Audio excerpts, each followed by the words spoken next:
9 million singles living in the United States alone, and single women outnumbering married women for the first time in U.S. history, flight attendants Susan Johnson and Kimberly Webb decided it was time for a new generation of fairy tales. They join us today to share more about their updated version of Happily Ever After with Princess Bubble. And guys, thank you so much for being with us. You are actually a former flight attendant. You still fly around the world. Yes. Gosh, we'd like to. Can you take me with you? Yeah.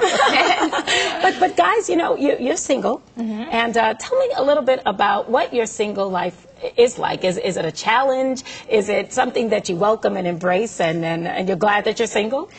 Well, God has really blessed us, especially with our friendship, and that, you know, now there are so many single women, like you said, Right. 51%. And so we have lots of friends that are single. I mean, it's a different world than it would have been to be single and as old as we are years ago. You guys are old. Don't say that, okay? But, you know, every little girl dreams that they'll meet Prince Charming, but our book, we wanted to share the message that if it doesn't happen, if that's not God's plan for you at that moment or in the future, that you can still embrace the wonderful life that He has for you. Why do you think that so many people are single? Because those statistics are, I was quite surprised when I read them myself.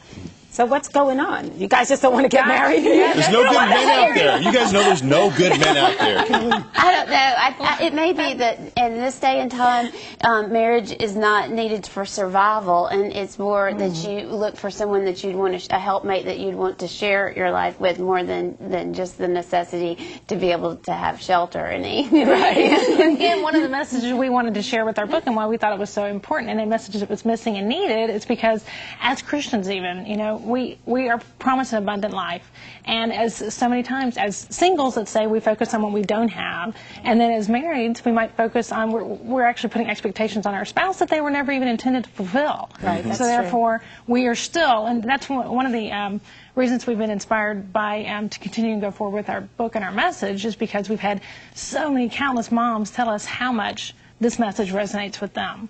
And that because let's say they've been married, have a great marriage, they've been married for 5, 10, 15, 20 years, but for the first 10 years of that, they were expecting, you know, they Prince were Charming. unfulfilled. They were expecting, they were putting these To live expectations happily on their ever after. husband. That's right. And then once they really got the message, then they had more fulfilling marriages even.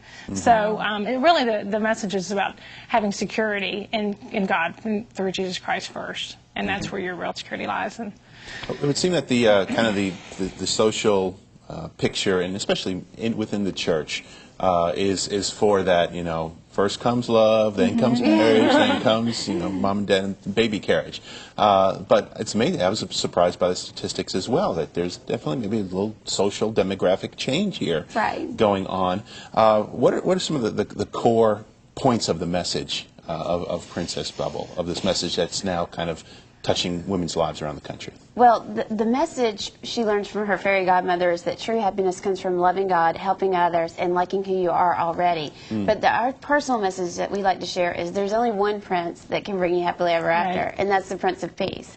And our message has resonated with so many people, and it's been thrilled the way that God has used us in this. And we hope that we can just remind people that you are a princess, and if you read this book at 6 and 10 years later don't have a prom date, or 20 years later, or in your 1,000th wedding, or, you know, then 30 years, that you can remember that you are a princess. And Susan's been in what, 17 I'm in weddings? 17 weddings, so... They made a movie about that recently, Yeah, didn't they? exactly. I got some cuts on that. Well, you know what? Another thing is that it's really helping girls build their self-esteem, because I was telling someone the other day, is I went and had lunch with my daughter at school one day, and the little girls are sitting around the table talking, and, you know, they're talking about guys, and I said, what are you guys talking about? Who cares about guys? They don't even have a job yet, you know? Yeah. I'm trying to, you know, just have some conversation with them. And the one thing the one girl said is, well, boys make us happy. And I thought, oh my goodness. And so a lot of girls really do believe that. So how is this working to kind of build their self-esteem as well? We would love to be able to, you know, reach girls and teach girls that you need to be happy first, and then you can share that happiness with either a spouse or your family or friend, because you can't put that much responsibility on another human. And that being happy first means finding things that you're good at and things that you enjoy doing, and versus just looking for somebody else to fulfill that. So that's kind of that same And that message. really is a response that we have, again, received from others, and they've just, again, countless moms to tell us this is what that message they want to share with their daughters, because that's what they want to instill in them, that your security does not, that is something you can share. Be a happy person, share that happiness with somebody else. Now I've got to ask this and play devil's advocate. Yeah, Sure, we love it. Because just on some of the introductory material, you had a couple verses plucked out of the Psalms there about not trusting in princes. So are you anti-Prince Charming? Is this like am I part of the... That's a great question, and we're not. We say that we're anti-damsel in distress. Our character realizes that she's not a victim. She doesn't live in a dungeon or have a wicked stepmother. But the truth of the matter is that we all need to be rescued, but we need to be rescued once again by the Prince of Peace. And so I think that innate desire in us to be rescued is then kind of just carried out in the old fairy tales as Prince Charming. And that brings out a good point, because as I was reading the materials too, and it said that the fairy tales, the old fairy tales, really set women up and young girls to be victims. And I thought, oh, that's not true. And then I started thinking of all the fairy tales, and that actually is very true. That it's almost like a victim mentality. Right. It is. I mean, when we did our research and read through the old stories, we were like, well, you know what? We're just normal. We can't relate. We didn't have a wicked stepmother. We never were in a dungeon.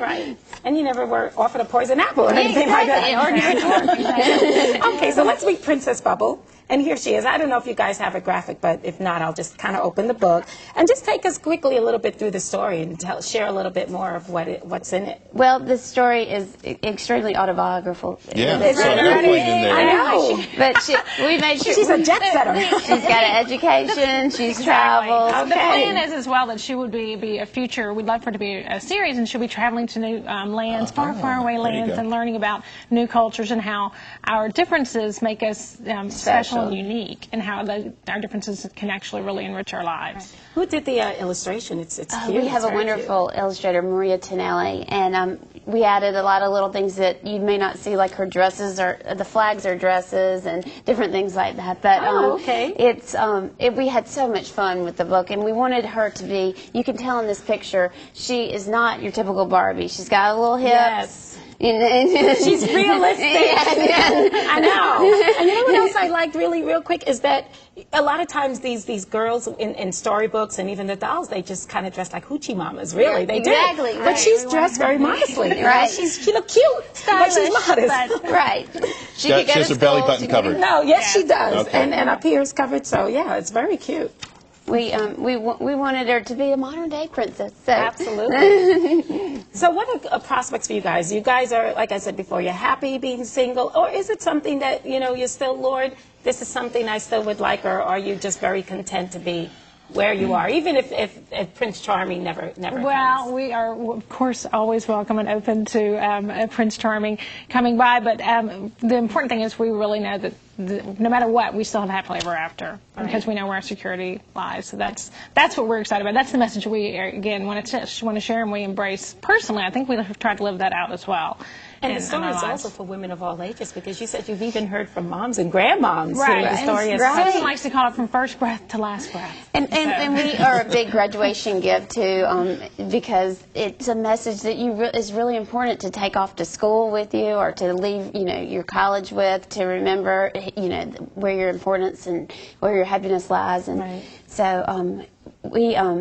At our site, princessbubble.com, we have lots of pictures and videos and different things like that of our experiences on the road, and it's just been such a great time. Right. Yes, and all those the pictures inside the book are from different kids from all inside are from kids that we wanted kind of the community, larger community, to be able to participate with the books. They sent in pictures as well. That's great. I heard a lot of moms say that I wish when I was young, I had a message like this, because they really felt like it would cause them to make different choices in their lives, and better choices. And so do you guys feel that way as well? Is that something that you really wish that you had early on in life, and that was why you decided to put this message out?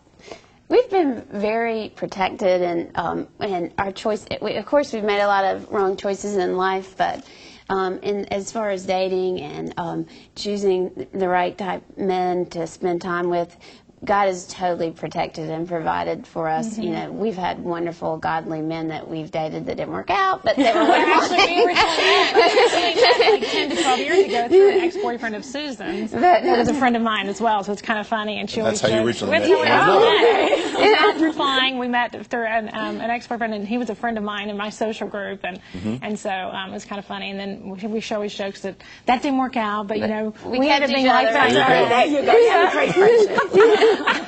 Well, that's great. Guys, thank you so much Thank for you for coming and having being with us. us. It really is a great story. Princess Bubble, I think, one that every woman should have, no matter what age she is. Guys, if you'd like to connect with Susan and Kimberly, you can visit us at harvest-tv.com to find an easy way to link to their website. Well, coming up next on Harvest, Ginger Garrett reveals